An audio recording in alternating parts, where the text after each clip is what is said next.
Shalom, shalom, Père de Dieu. Que le Seigneur nous bénisse et que toute la gloire lui revienne. En dehors de lui, il n'y a point d'autre Dieu. Il n'y en aura point. Il est le Dieu capable de tout et de toutes choses.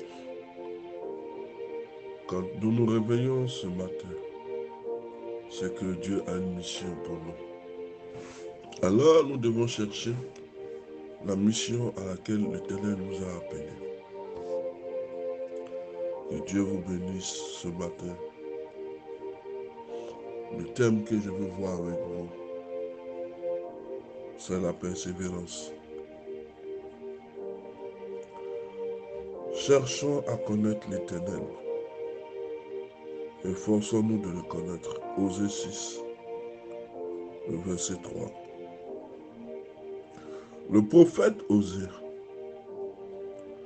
encourage ses auditeurs à connaître Dieu. Et le prophète Osée parle d'un effort à fournir. Un effort à fournir sur nous-mêmes pour connaître véritablement le Seigneur.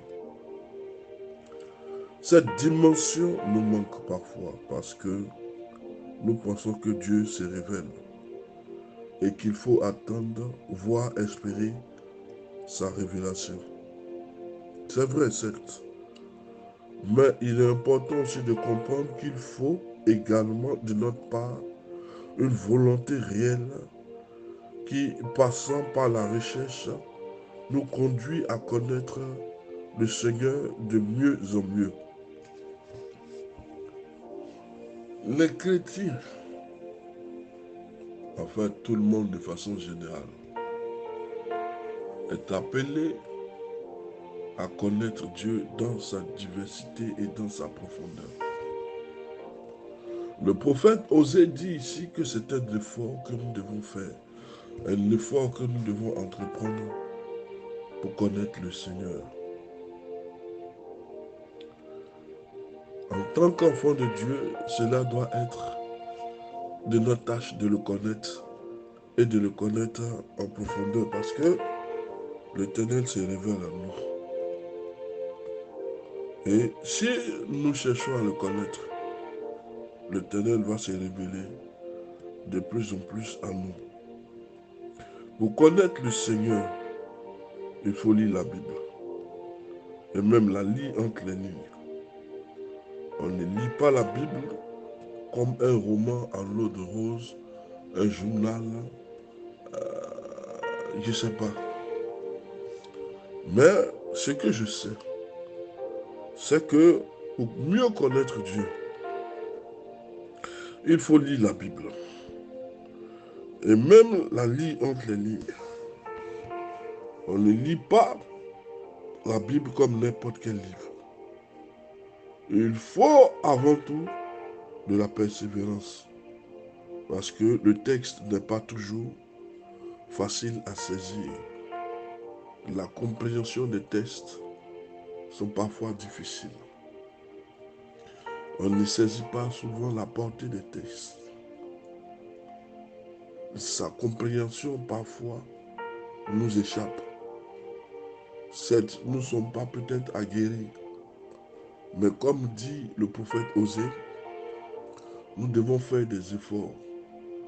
Nous devons fournir des efforts pour connaître le Seigneur lui-même.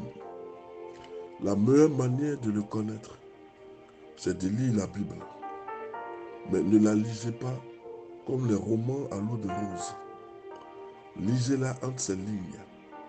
Les passages de la Bible sont révélateurs de la présence de Dieu. Vous ne pouvez pas sortir d'une méditation sans avoir au moins eu une part de vérité, de révélation de la Bible. Dieu veut se révéler à ses enfants au travers de sa Bible. Faisons alors un effort de la lire afin de mieux connaître le Seigneur dans tout ce qu'il veut. Nous devons la lire, certes, Mais tout est une question de persévérance. Parce que comme je disais, les tests ne sont pas toujours faciles à saisir. Il nous faut aussi chercher à comprendre les situations qui ont été relatées dans la Bible. Comprendre la psychologie des personnes dont nous racontons l'histoire. Analyser les préceptes et les conseils. Se questionner sur le pourquoi de tel chapitre, de tel récit. Toutes ces choses doivent être mises en avant lorsque nous voulons connaître Dieu, de mieux en mieux connaître Dieu en profondeur. Nous avons besoin de nous poser des questions. Comme l'eunuque pose la question à Philippe. Mais de qui parle-t-on? Ce sont ce genre de questions que nous sommes amenés à nous poser. Qui est le Seigneur? Le récit parle de quoi? Le texte parle de quoi? L'histoire, la psychologie de la personne. La Bible ne peut pas être lue comme un journal et puis la jeter comme quelque chose de banal. Non. La Bible est précieuse. Et c'est au travers d'elle que nous allons connaître le Seigneur. Donc, nous devons nous questionner, nous poser différentes questions. Pourquoi de tel chapitre? De qui parle-t-on? Il faut encore s'aider des lecteurs des autres qui, comme nous, ont cherché à le connaître, à discerner, à appréhender. Ce qu'ils ont trouvé nous apporte en nouveauté des explications, des pistes de réflexion, des informations édifiantes. Dieu met un guide devant toi, ce n'est pas un hasard. C'est parce que l'Éternel veut une chose. S'il a mis un guide devant toi, il a mis une personne, un pasteur devant toi, devant une église, c'est parce que celui-là est à même de connaître et d'expliquer la profondeur des Écritures. C'est vrai que tu lis la Bible, tu peux ne pas la comprendre, mais avec ton Père, ton guide, il peut apporter un éclairage au niveau des explications. Et cela fera encore un plus pour toi. Parce que le but, souviens-toi, c'est que tu connaisses le véritable Dieu et que tu le connaisses vraiment en profondeur. N'abandonne pas, persévère. Le Seigneur se révélera à toi. Alléluia.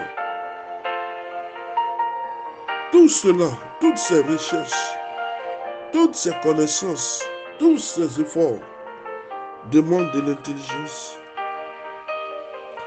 et demandent de l'énergie.